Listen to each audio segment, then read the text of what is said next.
পুজোর পরে শহরটা তখনও ঘুমিয়ে আছে। রাস্তার মোড়ে মোড়ে আদোখোলা প্যান্ডেল, নিস্তব্ধ আলো।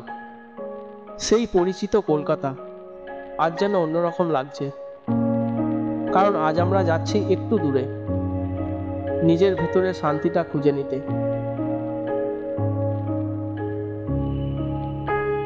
গাড়ি চলছে, জানলার বাইরে একের পর এক মোড়। শহরের চেনা শব্দগুলো ধীরে ধীরে হারিয়ে যাচ্ছে। ঠিক এইভাবেই আমরা এগিয়ে যাচ্ছি, ব্যস্ততা থেকে একটু শান্তির দিকে।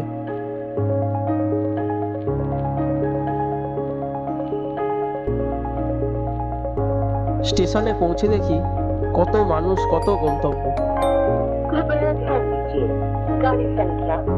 কারো চোখে বাড়ি ফেরা, কারো চোখে নতুন পথ চলা, আর আমাদের চোখে শুধু পাহাড়ের ডাক। ট্রেন ছাড়লো, জানালার বাইরে শহরটা ধীরে ধীরে হারিয়ে গেল। পিছনে রইল শুধু আলো আর স্মৃতি, সামনে এক নতুন সকাল। ট্রেনের ভেতরটা যেন আলাদা এক পরিবেশ।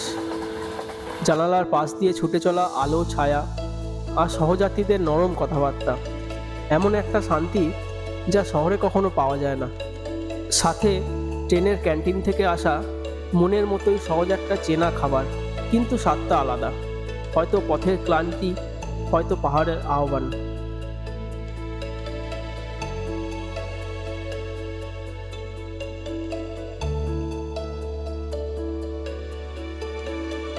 জানালার বাইরে তখনও গোধূলির আলো, ভেতরে শুধু একটুখানি হাসি আর একটুখানি শান্তি।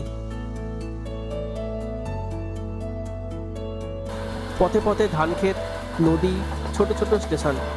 একসময় সূর্যটা ডুবে যেতে লাগলো, মনে হচ্ছিল আমরাও একটু একটু করে কাছে চলে যাচ্ছি আমাদের গন্তব্যের। এই ছিল আমাদের একদিনের পথ, কিন্তু মনে হলো যেন এক নতুন গল্পের প্রথম অধ্যায়। সেদিন রাতটা আমরা দার্জিলিংয়ে পৌঁছাইনি। ট্রেন থেকে নেমে আমরা একটা শহরের ছোট হোটেলে থেমেছিলাম।